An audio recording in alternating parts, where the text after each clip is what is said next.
ಅಂದವ. ಇದು ಹೊದರಾವಲ್ದಲ್ಲ ಅಂತ ತಿಳ್ಕೊಂಡನ ಕತ್ತಿದ. ಆ ಹೆಣ್ಮಗಳು ಅಂದು ಸ್ವಲ್ಪ ಹೊದ್ರಿ ಬಿಡ್ರಿ, ಯಾಕೆ ಹುಡುಗ ಹಿಂಗ ಅನ್ನಕತ್ತದ ಹೊದ್ರಿ. ಮತ್ತ ಹುಡುಗನು ಸಲುವಾಗಿ ಕತ್ತಿ ಹೊದ್ರದಂಗೆ ಹೊದರ ಕತ್ತಿದ ಹೈಕಿ ಅಂತೇಳಿ. ಯಾಕ ಶರಣರ ನೆನಪಿರಲಿ, ಒಬ್ಬ ಹುಡುಗನ ಸಲುವಾಗಿ DC ಆದ ಕತ್ತಿ ಆಗ್ತಾನ ಅಂತ ತಿಳ್ಕೊಂಡ ಕಾರಣ ಏನಂತ ತಿಳ್ಕೊಂಡ್ರ ನಾವು ನೀವೆಲ್ಲರ ತಿಳ್ಕೋಬೇಕು. ಏನಂತ ಅಂತ ತಿಳ್ಕೊಂಡ್ರ ಒಬ್ಬ ಸದ್ಗುರುವಿನ ಹತ್ರ ಹೋದಾಗ ನಾವು ಭಕ್ತರಾಗಿರ್ಬೇಕು, ಒಬ್ಬ ಸದ್ಗುರುವಿನ ಹತ್ರ ಹೋದಾಗ ಶಿಷ್ಯನಾಗಿರ್ಬೇಕು, ಒಬ್ಬ ದೇವರ ಹತ್ರ ಹೋದಾಗ ನಾವು ಪರಮ ಭಕ್ತರಾಗಬೇಕನ್ನುವುದಕ್ಕಾಗಿ ಶ್ರೀಗಿರಿಯ ಮಲ್ಲಿಕಾರ್ಜುನ ಅಂತ ತಿಳ್ಕೊಂಡು ಕರೀತಾನೆ. ಅವನ ಹತ್ರ ಹೋದಾಗ ನಾವು ಭಕ್ತರಾಗಬೇಕು. ಭಕ್ತರಾದಾಗ ದರ್ಶನ ಸಿಗುತ್ತೆ, ಅಲ್ಲಿಯವರೆಗೆ ದರ್ಶನ ಸಿಗಂಗಿಲ್ಲ. ಹಾಗಾಗಿ ಒಂದು ಮಾತು ಹೇಳುತ್ತಾರ, ಶ್ರೀಗಿರಿಯ ಮಲ್ಲಿಕಾರ್ಜುನ ದರ್ಶನವನ್ನು ಮಾಡಿಕೊಂಡು ಬಳಿಕ ನಾವು ನೀವೆಲ್ಲರೂ ಏನಂತ ತಿಳ್ಕೊಂಡ್ರೆ ಎಲ್ಲರಿಗೂ ಶರಣ ಸತ್ಪುರುಷರು ನಮಗೆ ಹಿಡ್ಕೊಂಡು ಎಲ್ಲರಿಗೂ ಕೂಡ ಮಲ್ಲಯ್ಯಗೆ ಸಾವಿಲ್ಲ. ಶರಣರ ಆದಿ ಅನಾದಿ ಇಲ್ಲದಂದವ, ಅವನಿಗೆ ಆದಿನೇ ಇಲ್ಲ ಅಂತ್ಯನೇ ಇಲ್ಲ.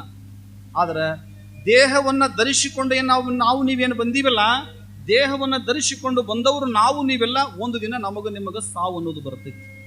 ಹೌದಲ್ರಿ? ಸಾವು ಬರ್ತೈತಿಲ್ರಿ? ಹೆದರಿಕೆ ಐತೆ ನಿಮ್ಗೆ? ಸಾವು ಬಂದ್ರೆ ಸ್ವೀಕಾರ ಮಾಡ್ತಿರಿಲ್ಲ? ಅಕಸ್ಮಾತ್ ಚೋಳು ಬಂತಿಲ್ಲಿ ಏನ್ ಮಾಡ್ತೀರಿ? ಒಂದು ಮೈ ಮೇಲೆ ಹಲ್ಲಿ ಬಿದ್ದರೆ ಎಪ್ಪೋ ಹಲ್ಲಿ ಬಿದ್ದೈತೆ ಅಂತೀರಿ, ಕಪ್ಪಿ ಬಂದ್ರೆ ಕಪ್ಪಿ ಅಂತಿರ್ತೀನಿ. ಅದ್ರ ಬಗ್ಗೆ ಯಾಕೆ ಮಾಡೋದು? ಯಾವುದೋ ಒಬ್ಬ ಹೆಣ್ಮಗಳು ಸಾಯ್ಬೇಕಂತ ತಿಳ್ಕೊಂಡು ಹೊಂಟಿತ್ತಂತ. ಮಧ್ಯರಾತ್ರಿ ಒಳಗೆ ಸಾಯ್ಬೇಕಂತ ತಿಳ್ಕೊಂಡು ಹೋಗಬೇಕಾದ್ರೆ ದಾರಿ ಒಳಗೆ 12 ಗಂಟೆ ಸುಮಾರು ಹೊಂಟಿತ್ತು. ಹೋಗ್ಬೇಕಾದ್ರೆ ಹತ್ಕೊಂತ ಹೊಂಟಿತ್ತು. ಯಾರೋ ಒಬ್ರು ಹಿರಿಯರು ಭೇಟಿ ಆದ್ರು. ಯಾರವ್ರು ಅಂತ ಕೇಳಿದ್ರು. ಯಪ್ಪ ನನಗೆ ಹಿಂಗ ಯಾಕೆ ಹೊಂಟೇವು ಇಟಸ್ನ್ಯಾಗ? ಅವಾಗ ಅವರು ಹೆಣ್ಮಗಳಂತೂ, ಇಲ್ಲಪ್ಪ ಮನ್ಯಾಗ ಗಂಡ ಕುಡಿದು ಬಂದು ಹೊಡಿತೇನೆ ಸಾಕಾಗಿ ಹೋಗೈತೆ ನನ್ನ ಜೀವನ, ಅದಕ್ಕೆ ಎಲ್ಲರ ಹಾಳು ಬಯೋಗಿ ಬಿದ್ದು ಸಾಯಕ್ಕೆ ಹೊಂಟೀನಿ ಅಂತ. ಹಾಳು ಬಯೋಗಿ ಬಿದ್ದು ಸಾಯಕ್ಕೆ ಹೊಂಟೀನಿ ಅಂತ ತಿಳ್ಕೊಂಡು ನಾನು ಅನ್ನಕತ್ತಿತ್ತು. ಅನ್ನಬೇಕಾದ್ರೆ ಹೌದವ, ಮತ್ತು ನೀ ಹಾಳು ಬಯೋಗಿ ಬಿದ್ದು ಸಾಯಕ್ಕೆ ಹೊಂಟಿದಿ, ಮತ್ತು ಕೈಯಾಗ ಬ್ಯಾಟ್ರಿ ಹಾಕಿ ಹಿಡ್ಕೊಂಡು ಹೊಂಟಿದಿ ಅಂದ. ಕೈಯಾಗ ಬ್ಯಾಟ್ರಿ ಹಾಕಿ ಹಿಡ್ಕೊಂಡು ಹೊಂಟಿ ಅಂತ ತಿಳ್ಕೊಂಡು ಬಳಿಕ ಆ ಹೆಣ್ಮಗಳಂದು, ಇಲ್ಲ ದಾರಿ ಒಳಗೆ ಹಾವು ಚೋಳು ಕಡ್ದು ಗಿಡದವ ಅಂತ ತಿಳ್ಕೊಂಡು ಹಿಡ್ಕೊಂಡು ಹೊಂಟೀನಿ. ಇವ್ರು ಸಾಯಾರ? ಸಾವು ಹೆಂಗಿದ್ರು ಬರ್ಲಿ ಅಂತ ತಿಳ್ಕೊಂಡು ಸ್ವೀಕಾರ ಮಾಡ್ಬೇಕ್ರಿ. ಅದು ಹೆಂಗಾರ ಬರ್ಲಿ, ಒಟ್ಟು ಸ್ವೀಕಾರ ಮಾಡ್ಬೇಕಲ್ಲ. ಸಾವು ಬಂದಾಗ ಅದನ್ನು ಸ್ವೀಕಾರ ಮಾಡ್ಬೇಕಂತ. ಅದಕ್ಕೆ ಎಷ್ಟು ದಿನ ಇರುತ್ತೀವಿ ಅನ್ನೋದು ಮುಖ್ಯವಲ್ಲ, ಹೇಗೆ ಬಾಳುತ್ತೀವಿ ಅನ್ನೋದು ಬಹಳಷ್ಟು ಮುಖ್ಯ. It doesn't matter how long you live but how ಅಂತ ಕರ್ಕೊಂಡು ಬರ್ತಾರೆ. ನೀನು ಎಷ್ಟು ದಿನಗಳ ಪರ್ಯಂತರ ಬದುಕಿದಿ ಎನ್ನುವುದು ಮುಖ್ಯವಲ್ಲ, 100 ವರ್ಷಗಳ ಪರ್ಯಂತರ ಬದುಕಿದಿ ಎನ್ನುವುದು ಮುಖ್ಯವಲ್ಲ, ಹೇಗೆ ಬದುಕಿದಿ ಎನ್ನುವುದು ಬಹಳ ಮುಖ್ಯ. It doesn't matter how long you live but how ಅಂತ ತಿಳ್ಕೊಂಡಂತಾರೆ. ನಾವು ನೀವೆಲ್ಲ ತಿಳ್ಕೋಬೇಕು, ಈ ನಾಡಿನೊಳಗ 109 ವರ್ಷಗಳ ಪರ್ಯಂತರ ಬದುಕಿರ್ತಕ್ಕಂಥ ಒಬ್ಬ ಮಹಾತ್ಮರು ನಿಮಗೆಲ್ಲರಿಗೂ ಗೊತ್ತಿರಬೇಕು. ಅವರು ಬದುಕಿರ್ತಕ್ಕಂಥದ್ದು ಹೇಗೆ ಬದುಕಿದ್ರು ಅಂತ ತಿಳ್ಕೊಂಡ್ರೆ, ಶರಣರ ದಿನಕ್ಕೆ 16,000 ವಿದ್ಯಾರ್ಥಿಗಳಿಗೆ ಪಾಠ, ದಿನಕ್ಕೆ 16,000 ವಿದ್ಯಾರ್ಥಿಗಳು ದಿನನಿತ್ಯ ಉಚಿತ ಪ್ರಸಾದವನ್ನು ಸ್ವೀಕಾರ ಮಾಡ್ತಾರ. ಸ್ವೀಕಾರ ಮಾಡಿರ್ತಕ್ಕಂಥ ಒಂದು ಸಿದ್ಧಗಂಗವಾಗಿರ್ತಕ್ಕಂಥ ಸಿದ್ಧಗಂಗಾ ಕ್ಷೇತ್ರದೊಳಗ 109 ವರ್ಷಗಳ ಪರ್ಯಂತರ ಬದುಕಿದಾನೆ ಅಂತ ತಿಳ್ಕೊಂಡ್ರೆ ಆ ಬದುಕು ಸುಮ್ಮನೆ ಬದುಕಲ್ಲ, ಅದು ಪವಿತ್ರವಾಗಿರ್ತಕ್ಕಂಥ ಬದುಕು, ಅದು ಬಂಗಾರದ ಬದುಕು ಅಂತ ತಿಳ್ಕೊಂಡು ಕರ್ಕೊಂಡು ಬರುತ್ತೆ. ಹೇಗೆ ಬದುಕಿದೆ ಅನ್ನೋದು ಬಹಳ ಮುಖ್ಯ. 100 ವರ್ಷ ಬದುಕಿನ್ರಿ ನಾನು ಅಂತ ತಿಳ್ಕೊಂಡು ಅನ್ನೋದಕ್ಕಿಂತ ಬಹಳ ಚಲೋ ಬದುಕಿದಪ್ಪ, ಚೆನ್ನಾಗಿ ಬದುಕಿರಿ. 20 ವರ್ಷ ಬದುಕು, 25 ವರ್ಷಗಳ ಪರ್ಯಂತರ ಬದುಕು. ಚನ್ನಬಸವಣ್ಣನವರು ಕೇವಲ 24 ವರ್ಷಗಳ ಪರ್ಯಂತರ ಬದುಕಿದ್ರಿ. 24 ವರ್ಷಗಳ ಪರ್ಯಂತರ ಅವರು ಬದುಕಿದ್ರು ಅಂತ ತಿಳ್ಕೊಂಡ್ರೆ ಎಂಥ ಬದುಕು ಬದುಕಿದ್ರು ಅವರು. ಇವತ್ತು ನಾವೆಲ್ಲರೂ ಕೂಡ ಅವರ ವಚನಗಳನ್ನು ಓದಿಬಿಟ್ರಿ ಅಂತ ತಿಳ್ಕೊಂಡ್ರೆ ನಮ್ಮ ಮನಸ್ಸು ಹಸನಾಗ್ತದೆ, ನಮಗೆ ಜ್ಞಾನೋದಯ ಆಗ್ತದೆ. ಅರಿವಿನ ವಚನಗಳನ್ನು ಬರೆದಿಟ್ಟು ಹೋಗಿರ್ತಕ್ಕಂಥವನು. ಕಿರಿಯು ಪ್ರಾಯದಾದೇನೋ ಹರಿವು ಪ್ರಾಯ ಅಂತ ತಿಳ್ಕೊಂಡು ಕರ್ಕೊಂಡು ಬರುತ್ತಾರೆ. ಕಿರಿದು ಪ್ರಾಯವಾಗಿತ್ತ ಆ ಒಂದು ಕಲ್ಯಾಣದ ಒಳಗಿರ್ತಕ್ಕಂಥ ಸಮಯದೊಳಗ, ದಂಡನಾಯಕನಾಗಿರುವಂಥ ಸಮಯದೊಳಗ, ಬಸವಣ್ಣನವರು ಬಿಟ್ಟು ಹೋದ ಬಳಿಕ ಚಿಕ್ಕ ದಂಡನಾಯಕನಾಗಿರ್ತಕ್ಕಂಥ ಸಮಯದೊಳಗ ಅಂತ ಕೆಲಸವನ್ನ ಮಾಡಿದ. ಏನು ದಂಡನಾಯಕನ ಕೆಲಸ ಸುಮ್ಮನೆ ಎಲ್ಲ. ಕಿರಿದು ಪ್ರಾಯವಾದರೇನು ಹರಿವು ಪ್ರಾಯ ಅಂತ ತಿಳ್ಕೊಂಡು ಅಂಥ ದೊಡ್ಡದಾಗಿರ್ತಕ್ಕಂಥ ಒಂದು ಅನುಭವ ಅವನಲ್ಲಿ ಒಳಗೊಂಡಿತ್ತು. ಅದಕ್ಕವ 24 ವರ್ಷದ ಒಳಗನೆ ಏನು ಮಾಡಿದ, ಸಟಸ್ಥಲವನ್ನು ನಿರ್ಮಾಣ ಮಾಡಿ ಸಟಸ್ಥಲದ ಚಕ್ರವರ್ತಿ ಚನ್ನಬಸವಣ್ಣನವರು, ಜ್ಞಾನ ನಿಧಿ ಚನ್ನಬಸವ ಅಂತ ಕರ್ಕೊಂಡು ಬಂದರು. 24 ವರ್ಷ ಅಷ್ಟೇ ಬದುಕಿದ್ರು ಅವರು.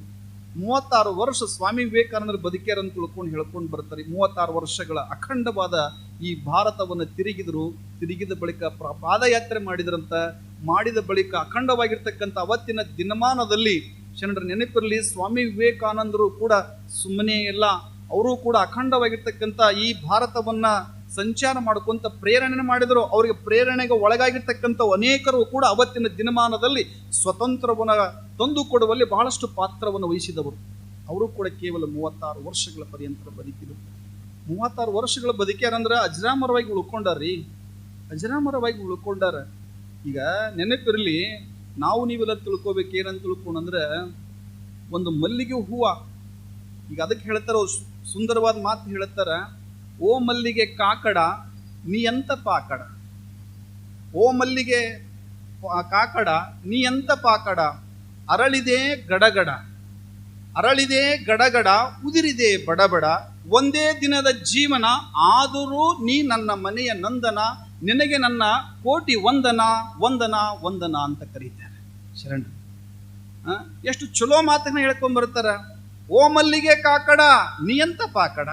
ಶರಣರ ಒಂದು ದಿನದಾಗ ಹರಳತೈತಿ ಅಂದ್ರ ಮುತ್ತೈದರ ತಲೆ ಒಳಗ ಮುಡಿ ಒಳಗ ಏನಾಗ್ತದ, ಮಲ್ಲಿಗೆ ಹೂ ಮುಡಿ ಹಾಕಿ ಹೋಗ್ತದ. ಒಂದೇ ದಿನದೊಳಗೆ ಹರಳುತ್ತದ ಅಂತ ತಿಳ್ಕೊಂಡ್ರ ಗುರುವಿನ ಕೊರಳಾಗ ಹಾರವಾಗಿ ಹೋಗ್ತದ. ಒಂದೇ ದಿನದೊಳಗೆ ಹರಳುತ್ತದ ಅಂತ ತಿಳ್ಕೊಂಡ್ರೆ ಶರಣರ ಶಿವಯೋಗಿ ಸಿದ್ದರಾಮೇಶ್ವರರ ಗದ್ದಿಗೆ ಒಳಗ ಹರಳಿ ನಿಂತು ಹೋಗ್ತದ ಒಂದೇ ದಿನ. ಎಷ್ಟು ಚಲೋ, ಅವನಿಗೆ ಎಷ್ಟು ಗೌರವ ಐತೆಲ್ಲ. ಒಂದೇ ದಿನದ ಜೀವನ ಆದರೂ ನೀ ಪಾವನ. ನಿನ್ನೆಲ್ಲರೂ ಬಹಳ ಪ್ರೇಮ ಮಾಡ್ತಾರೆ. ಅರಳಿದೆ ಗಡಗಡ, ಬಹಳ ಅಳ್ಳು ಬಿಡುತ್ತೆ. ಬೆಳಕು ಕರೆದ್ರಾಗ ಯಾವಾಗ ಸೂರ್ಯ ಬರ್ತಿರ್ತಾನ ಅಂತ ತಿಳ್ಕೊಂಡ ಬಳಿಕ ಸೂರ್ಯ ಬರ್ತಾನ ಅಂತ ತಿಳ್ಕೊಂಡ್ರೆ ಸಾಕು, ಹಿಂಗೆ ಹರಳೇ ಬಿಡುತ್ತದೆ. ಹೌದ್ರೆ, ಏನು ಹೇಳೋದು ಬೇಕಾಗಿಲ್ಲ. ಸೂರ್ಯನಿಗೆ ಅವನಿಗೆ ಒಂದು ಸಂಬಂಧದ, ಹೂವಿಗೆ ಸೂರ್ಯನಿಗೆ ಒಂದು ಸಂಬಂಧದ, ಎಷ್ಟು ಸಂಬಂಧ ಐತೆ ಅಂತ ತಿಳ್ಕೊಂಡು ಆ ಕ್ಷಣದೊಳಗನೆ ಹರಳಿ ಬಿಡುತ್ತದೆ. ಓ ಮಲ್ಲಿಗೆ ಕಾಕಡ ನೀ ಎಂತ ಪಾಕಡ, ಅರಳಿದೆ ಗಡಗಡ, ಉದುರಿದೆ ಬಡಬಡ, ಒಂದೇ ದಿನದ ಜೀವನ ಆದರೂ ನೀ ಪಾವನ, ನನ್ನ ಮನೆಯ ನಂದನ. ನೀವು ಮನೆ ಒಳಗ ಅಲಂಕಾರ ಮಾಡ್ತೀರಿ ಶರಣರ, ಮಾಡ್ತೀರಿಲ್ರಿ? ಇವ ಮಹಾಲಕ್ಷ್ಮಿ ಮಾಡಾಕತ್ತಿದ್ರಿಲ್ಲ, ನಿನ್ನೆಲ್ಲ ಮಾಡೀರಿ. ನಿನ್ನೆಲ್ಲ ಮಾಡೇರಿ, ಲಕ್ಷ್ಮಿ ಮಾಡೀರಿ. ಎಷ್ಟು ಚಂದ ಹೂ ಏರ್ಸಿರಿ, ಎಷ್ಟು ಚಂದ, ಒಬ್ಬೊಬ್ಬರೆಲ್ಲ ಭಾಳ ಚಂದ ಹೂ ಏರ್ಸ್ಯಾರ. ಎಷ್ಟು ಚಲೋ ಅಲಂಕಾರ ಮಾಡಿರ್ತೀರಿ, ಹೂವಿನಿಂದ ಮಾಡಿರ್ತೀರಿ. ಆದ್ರೆ ಆ ಹೂ ಏನಂತ ತಿಳ್ಕೊಂಡ್ರೆ ಒಂದೇ ದಿನದಾಗ ಬಾಡ್ತದ. ಆದ್ರೆ ಒಂದು ದಿನದೊಳಗೆ ಬಾಡಿದ್ರು ಕೂಡ ತನ್ನ ಕಿಮ್ಮತ್ತನ್ನು ಉಳಿಸ್ಕೊಂಡು ಹೋಗ್ತೈತಿ. ಅದು ತನ್ನ ಕಿಮ್ಮತ್ತನ್ನು ಉಳಿಸ್ಕೊಂಡು ಹೋಗ್ತೈತಿ. ಅದಕ್ಕೆ ಒಂದೇ ದಿನದ ಜೀವನ ಆದರೂ ನೀ ಪಾವನ, ನೀನು ನನ್ನ ಮನೆಯ ನಂದನ, ನಿನಗೆ ಕೋಟಿ ಕೋಟಿ ವಂದನೆ ವಂದನೆ ಅಂತ ತಿಳ್ಕೊಂಡು ಒಬ್ಬ ಕವಿ ಭಾಳ ಚೆನ್ನಾಗಿ ಹೇಳ್ಕೊಂಡ್ ಬರ್ತಾನ. ಹಂಗ ನಮ್ಮದು ಜೀವನ ಬಂದೈತಂದ ಬಳಿಕ ಇದು ಏನಪ್ಪ ಅಂತ ತಿಳ್ಕೊಂಡು ಬಹಳ ದಿನ ಇಲ್ಲ, ಈ ಬಹಳ ದಿನ ಇಲ್ಲ. ಬಂದೀವಿ, ಬಂದಿದ್ರು ಇದ್ರು ಹೋದ್ರು ಅವ್ರು ಅಂತ ತಿಳ್ಕೊಂಡಂದ, ಇದ್ದ ಹೋದು. ಆದ್ರೆ ಇರುವುದ್ರೊಳಗಾಗಿ ನಮ್ಮ ಹೆಸರನ್ನು ಅಜರಾಮರವಾಗಿ ಬೆಳಿಬೇಕು. ಆದ್ರೆ ಕೆಟ್ಟದ್ದನ್ನ ಮಾಡಿ ಅಲ್ಲ, ಒಳ್ಳೆಯದನ್ನ ಮಾಡಿ ಧಾರ್ಮಿಕ ಕಾರ್ಯಕ್ರಮದೊಳಗೆ ಭಾಗಿಗಳಾಗಿ ಒಳ್ಳೆಯದನ್ನ ಮಾಡಬೇಕಲ್ಲ. ಅದಕ್ಕೆ ಒಳ್ಳೆಯದನ್ನ ಮಾಡ್ಬೇಕಂತ ತಿಳ್ಕೊಂಡು ಕರ್ಕೊಂಡು ಬರ್ತಾರೆ. ಏನ್ ಮಾಡ್ಬೇಕ್ರಿ? ಒಳ್ಳೇದ್ ಮಾಡ್ಬೇಕಂದ್ರೆ ಏನ್ ಮಾಡಬೇಕು?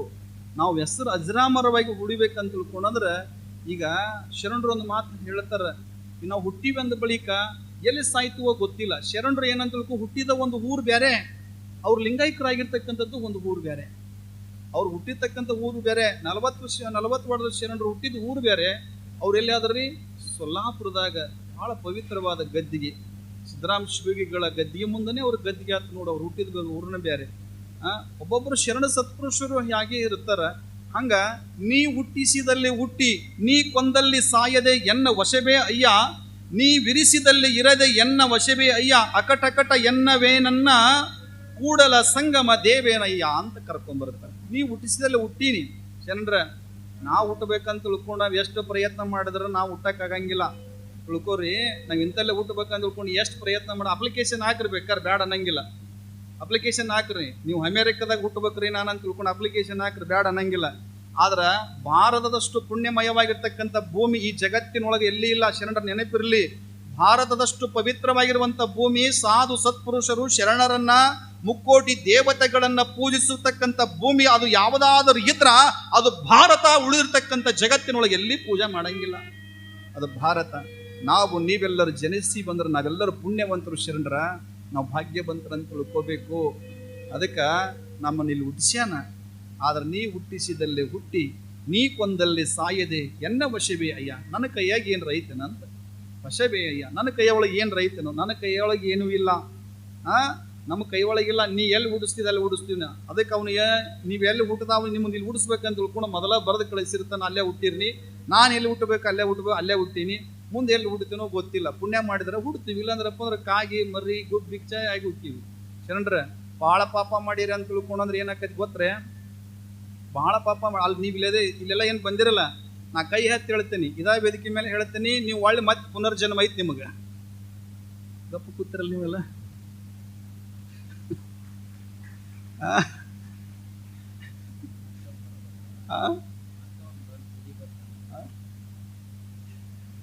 ಅಲ್ಲ, ಪುನರ್ಜನ್ಮ ಐತಿ ಅಂತ ತಿಳ್ಕೊಂಡ್ ಗಪ್ ಕೂತ್ರಿ ಇಲ್ಲ ಅಂದ್ರೆ ನಿಮಗೆ ನಾ ಅಂತೀನಿ. ಯಾಕಂತ ತಿಳ್ಕೊಂಡ್ರೆ ನಿಮ್ಗೆ ಪುನರ್ಜನ್ಮ ಐತೆ. ನನಗೆ ವಿಶ್ವಾಸ ಐತೆ. ಎಷ್ಟು ವಿಶ್ವಾಸ ಅದ ಅಂತ ತಿಳ್ಕೊಂಡು 100ಕ್ಕೆ 100 ವಿಶ್ವಾಸ ಅದ ನನಗೆ ಪುನರ್ಜನ್ಮ ನಿಮಗೆಲ್ಲರಿಗೆ ಐತೆ ಅಂತ ತಿಳ್ಕೊಂಡು. ಯಾಕೆ ಹೇಳಕತ್ತೀನಿ ಅಂತ ತಿಳ್ಕೊಂಡ್ರೆ, ಇಂಥ ಒಂದು ಪುರಾಣದ ಸಮಯದೊಳಗೆ ಶ್ರೀಗಿರಿಯ ಮಲ್ಲಿಕಾರ್ಜುನವನ್ನ ಆಧ್ಯಾತ್ಮದ ಒಳಕೊಂಡಿರ್ತಕ್ಕಂಥ ಪುರಾಣವನ್ನು ಕೇಳ್ಕೊಂತ ಈ ಬಸವಭವನದಲ್ಲಿ 1 ತಿಂಗಳ ಪರ್ಯಂತರ ನೀವೆಲ್ಲರೂ ಕೂಡ ಚರಿತ್ರೆಯನ್ನು ಕೇಳಿರಿಯಪ್ಪ ಅಂತ ತಿಳ್ಕೊಂಡ್ರೆ ಶರಣರ ನೆನಪಿರಲಿ, ನಿಮಗೆಲ್ಲರಿಗೂ ಕೂಡ ಪುನರ್ಜನ್ಮವಿದೆ ಅಂತ. ಹೆಂಗೆ ಹೇಳ್ತೀರಿ ನೀವು ಅಂತ ತಿಳ್ಕೊಂಡ್ರೆ ಶರಣರ, ನೀವು ಹೆಂಗೆ ಹೇಳ್ತೀರಿ? ಈಗ ಹೊಲ್ದಾಗ ಬಿತ್ತಕ್ಕೆತ್ತಿರ್ತಾರೆ ಶರಣರು, ಹೊಲದೊಳಗೆ ಬಿತ್ತಕ್ಕೆತ್ತಿರ್ತಾರೆ. ಇವತ್ತೊಂದು ಅರ್ಧ ತಾಸು ಲೇಟ್ ಆಕೈತೆ, ನಡೀತಿಲ್ಲ. ಹೊಲದೊಳಗೆ ಬಿತ್ತಕ್ಕೆತ್ತಿರ್ತಾರೆ. ಅವಾಗೆಲ್ಲ ಎತ್ತಿಲ್ ಬಿತ್ತಿರ್ತಿದ್ರು. ಎತ್ತಿಲ್ ಭಾಳಷ್ಟು 70-80 ಎಕರೆ ಭೂಮಿ ಇರ್ತಿದ್ವು. ಬಿತ್ತಕ್ಕೆತ್ತಿರ್ತಾರೆ. ಬಿತ್ತು ಮುಂದೆ ಏನು ಮಾಡ್ತಾರೆ? ಬಿತ್ಕೊಂತ ಹೋದ ಬಳಿಕ ಹೊತ್ತು ಮುಳುಗಿತ್ರಿ. ಹೊತ್ತು ಮುಳುಗಿಂದ ಮತ್ತು ರಾತ್ರಿ ಆದ ಬಳಿಕ ಹೊಳ್ಳಿ ಮನೆಗೆ ಬಂದ್ರಿ. ಮನೆಗೆ ಬಂದ ಬಳಿಕ ಮುಂಜಾನೆ ಮತ್ತೆ ಇನ್ನೊಂದು ಸ್ವಲ್ಪ ಬಿತ್ತದಿತ್ತಲ್ರಿ, ಮತ್ತೆ ಹೋದ್ರು ಬಿತ್ತಕ್ಕೆ ಹೋದ ಬಳಿಕ ಮತ್ತೆ ಎಲ್ಲಿಂದ ಬಿತ್ತಕ್ಕೆತ್ತಿರ್ರಿ ಅವರು? ಎಲ್ಲಿಂದ ಬಿತ್ತಕ್ಕೆತ್ತಿರ್ರಿ? ಮತ್ತೆ ಮೊದ್ಲಾಗ ಅಲ್ಲಿ ಬಿತ್ತಿದ್ರು, ಅಲ್ಲಿಂದ ಬಿತ್ತಾರ? ನೀವು ಎಲ್ಲಿ ಬಿತ್ತೋದು ಬಿಟ್ಟಿದ್ರಲ್ಲ, ಅಲ್ಲಿಂದ ಬಿತ್ಕೊಂತ ಅಲ್ಲಿ ಹೋಗ್ಬೇಕದನ್ನ. ಹಂಗ ನೀವು ಈ ಜನ್ಮಕ್ಕೆ ಇಲ್ಲಿ ಬಂದಿರಿ ಅಂದ್ರೆ ಇಲ್ಲಿಂದ ಮುಂದೆ ಎಲ್ಲಿಗೆ? ಮುಕ್ತಿನಾಥನ ಮುಟ್ಟುವ ತನಕ ಹೋಗೋದ ಹಂಗ. ಇದು ಮುಕ್ತಿನಾಥನ ಪುನರಪಿ ಜನನಂ ಪುನರಪಿ ಮರಣಂ. ಹಂಗ ಹೋಗೋದ ಎಲ್ಲಿವರೆಗೆ? ಮುಕ್ತಿನಾಥನ ಮುಕ್ತಿ ಪಥವನ್ನು ಮುಟ್ಟೋ ತನಕನೂ ಹೋಗೋದ ಇರ್ತೈತಿ. ಅಲ್ಲಿವರೆಗೆ ಮುಟ್ಟಿಂದ ಹುಟ್ಟಲಾರದಂಗ ಆಗಬೇಕಂತ ತಿಳ್ಕೊಂಡ್ರೆ ಹೇಳ್ತಾರ, ಉರಿದ ಬೀಜದಂತಿರ್ಬೇಕಂತ ಶರಣರ. ಉರಿದ ಬೀಜದಂತಿರಬೇಕು. ಉರಿದ ಬೀಜದಂಗ ನಾವು ಆದಿವಪ್ಪ ಅಂದ್ರೆ ಹುಟ್ಟಕ್ಕೆ ಆಗಂಗಿಲ್ಲ. ಅದು ಹಾಕ್ಬೇಕಂದ್ರೆ ಏನಾಗ್ಬೇಕ್ರಿ? ಅದು ಗುರುವಿನ ಹತ್ರ ಹೋಗ್ಬೇಕು. ಗುರುಗಳು ನಮ್ಮನ್ನು ಹುಟ್ಟಲಾರ್ದಂಗೆ ನಾವು ಮಾಡ್ತಾರೆ ಅಂತ ತಿಳ್ಕೊಂಡ್ರೆ ಅಂತಪ್ಪ ಗುರುವಿನ ಹತ್ರ ಹೋದಾಗ ಮಾತ್ರ ಸಾಧ್ಯ, ಇಲ್ಲಾಂದ್ರೆ ಆಗಂಗಿಲ್ಲ. ಗುರುಗಳ ಹತ್ರ ಹೋದ ಬಳಿಕ ನಮಗೇನಂತ ತಿಳ್ಕೊಂಡ್ರೆ ಹುಟ್ಟಲಾರ್ದಂಗೆ ಮಾಡ್ತಾರೆ ಅವರು, ಗುರುಗಳಾಗಿರ್ತಕ್ಕಂಥವ್ರು. ಹಂಗ ನಾವು ನೀವೆಲ್ಲರ ತಿಳ್ಕೋಬೇಕು ಏನಂತ ಅಂತ ತಿಳ್ಕೊಂಡ್ರೆ, ನಿಮಗೆಲ್ಲರಿಗೆ ಏನೈತೆ ಶರಣರ? ಈ ಕಡೆ ನೋಡ್ರಿ, ಏನೈತ್ರಿ? ಐತಲ್ಲ, ಒಪ್ಕೊಂತೀರ? ಮತ್ತು ಹಿಂದಿನ ಜನ್ಮದಾಗ ಹಾಗೆ ಬಂದಿರಂತ ಒಪ್ಕೊಂಡ್ರೇನ? ಹಿಂದಿನ ಜನ್ಮ ಹಾಗೆ ಬಂದಿರ ಒಪ್ಕೊಂದಿರ? ಬೆಕ್ಕಾಗಿ ಹುಟ್ಟಿರಿಲ್ಲ, ನಾಯಾಗಿ ಹುಟ್ಟಿರಿಲ್ಲ, ನರಿಯಾಗಿ ಹುಟ್ಟಿರಿ, ಆಕಳಾಗಿ ಎಮ್ಮೆಯಾಗೆಲ್ಲ ಹುಟ್ಟಿ ಬಂದೈತದ ಮಂದಿ. ಅವ್ರಷ್ಟೇ ಅಲ್ರಿ, ನಾನು ಹುಟ್ಟಿ ಬಂದೀನಿ. ಎಲ್ಲ ಪ್ರಾಣಿಗಳ ಹಾಗೆ ಹುಟ್ಟಿ ಬಂದ ಬಳಿಕ ಏನಂತ ತಿಳ್ಕೊಂಡು ಮನುಷ್ಯ ಜನ್ಮಕ್ಕೆ ಬಂದೈತಿ.